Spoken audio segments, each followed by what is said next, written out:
Good evening to the Board of Education and all those in attendance tonight. My name is Melissa Keel, and I am here to present to you a new course that we would like to offer at John F. Kennedy High School called The History of Now. I know what you're thinking. Why do we need a current events class? Shouldn't the social studies teachers be incorporating this into their classrooms?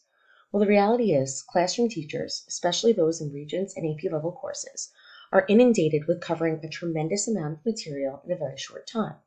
There is simply not enough time during the class period to cover the required content while also covering current events issues. The History of Now will be offered to 10th through 12th grade students as an elective course. Using current events, this elective course focuses on world and local issues that affect students' everyday lives, such as economics, government, conflict, media literacy, social justice, and environmental concerns. Students will be using online media, newspapers, podcasts to authentically understand what is going on today in our global world. The goal of this course is to better prepare students for the world after high school by increasing their awareness and intrinsic drive to participate in the important issues that face our nation and world today. With a strong focus on media literacy, students will be able to discuss and debate controversial issues, all while promoting civic awareness and their duties as a global citizen. So why do we need this class? Let's take a look at this brief video. 2020 has not been a kind year. It's been a year that preyed on the weak and the sick, a year that claimed lives and tested trust, a year filled with division and upended by chaos. It's been a year dominated by staggering loss of life across the world. But it's a world still filled with courage, compassion, and heart. Pandemics occur. They have always occurred and they will occur. It would be really shameful if we don't learn from what we've been through. Amidst tragedy, we learned that we know how to put others before ourselves. Despite resistance, despite pushback, we persisted. This is a world of resilience, a world propelled by the belief that overcoming the impossible is in fact possible. With the inspiration of innovation, we were once again reminded that nothing is out of reach and that we should shoot for the stars. Faced with the kind of viral enemy the world hasn't known for generations, we witnessed every day the true meaning of what it is to be a hero. Society reckoned with inequality, and people took to the streets and used their ballots to make their voices heard. Let's stop thinking that our voice don't matter and vote! Heroes have walked among us and will again. Records were shattered and barriers were broken. While I may be the first woman in this office, I will not be the last. We imagine a tomorrow filled with unity, not division. A tomorrow that delivers equality, long overdue. A tomorrow galvanized to tackle the world's great challenges. 2020 upended norms and our understanding of normal. It was a year no one could predict. But we've endured hard years before. We've endured tragedy before. We emerged from those years stronger, wiser, better. And so it will be with this year, too. So as we can see in this video, the students are bombarded with a ton of information, and they need to be able to have a class where they can talk about these things. So the History of Now will be broken up into 6 units of study. The first unit will be media literacy. In today's world, students see so much information, especially through social media.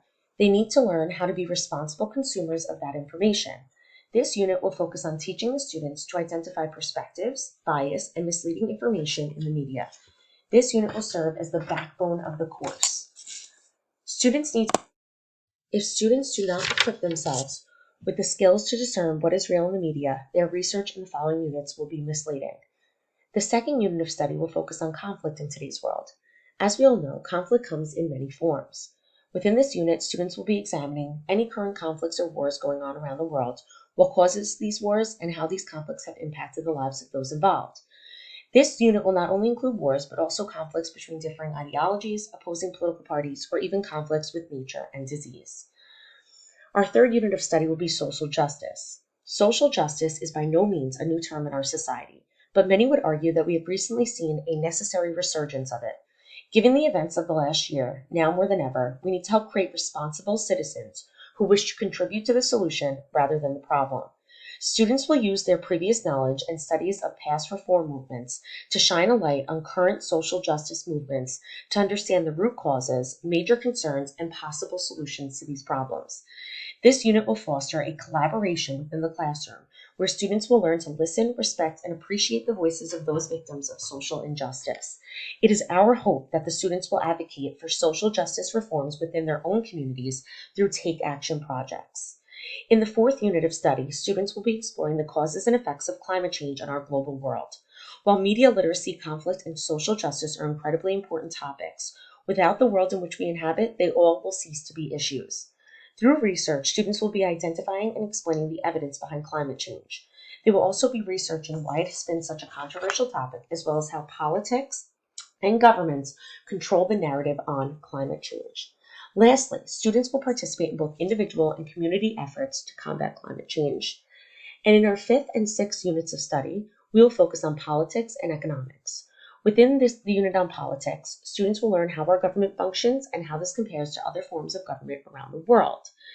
In our unit on economics, students will be learning about the current events relating to our global economy and how it impacts their daily lives. This class is built around 5 essential questions, which the students will explore throughout the duration of the semester. Our first essential question is, why do we study the past, present, and future?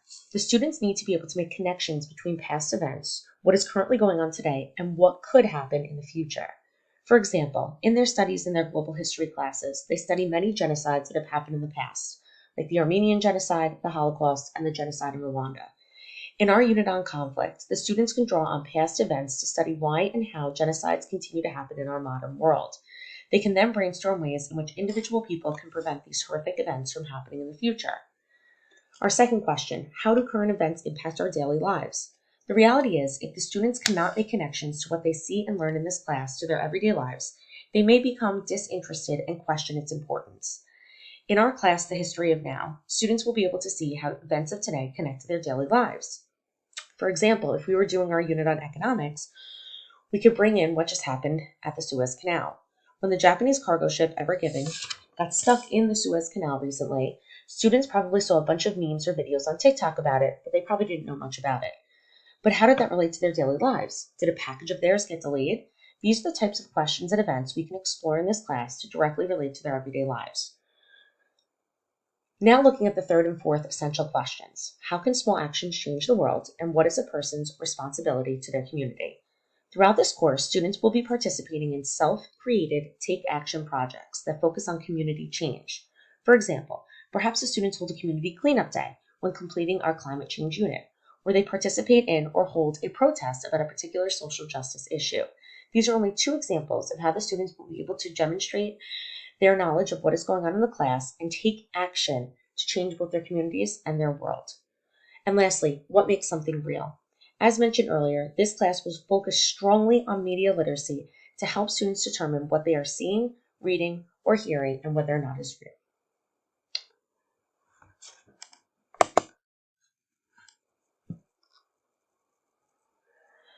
Within this course, there are many enduring understandings. Studying current events impacts our daily lives. Small changes within our community impact our global world. The need to be critical consumers of information and engaged global citizens who act with empathy and an awareness of historical and current systems of power. Students must seek out and evaluate diverse and conflicting perspectives and apply historical knowledge and critical thinking skills to gain understanding of current issues.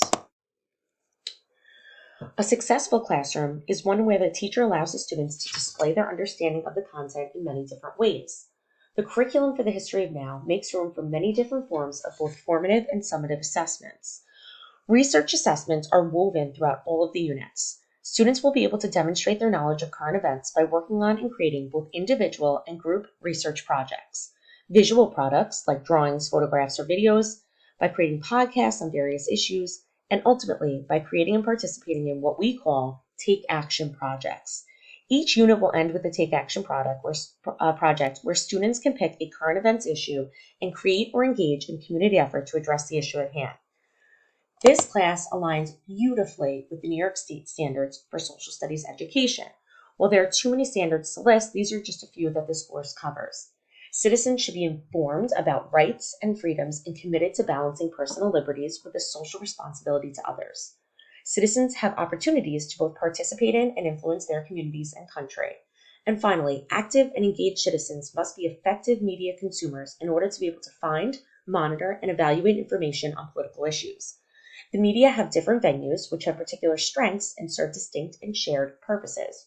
Knowing how to critically evaluate a media source is fundamental to being an informed citizen. The fiscal implications for this course prove to be minimal. As outlined on this chart, the course would cost anywhere from approximately $700 to $900, depending on a few factors. These costs cover full-time employment, as a social studies teacher within the department would teach it as an elective. It would also cover professional development for the teacher, a subscription to Upfront magazine through Scholastics, and a virtual field trip to the 9 nations. The best way to convince you that this course is needed at Kennedy High School is to let you hear from the students themselves. Here's what they had to say about the need for a current events course. I think we should have a current events class because many people my age don't really watch the news, and if we do, the news can tend to be a little bit biased, especially about events happening right now. So it might be interesting to learn unbiased versions of current events. Nowadays, due to social media, many misconceptions are made, and we don't know what's real and fake due to fake news and a lot of social media. I and most others don't actually know what's going on in the world because of the state, and there's just so much going on that I can't follow all of it. So I think we should have a course on the current events and try to make it as unbiased as possible, because America is a free country. You should be able to choose for yourself and decide which way you lean. Thank you very much for your time tonight, and I look forward to answering any questions you may have.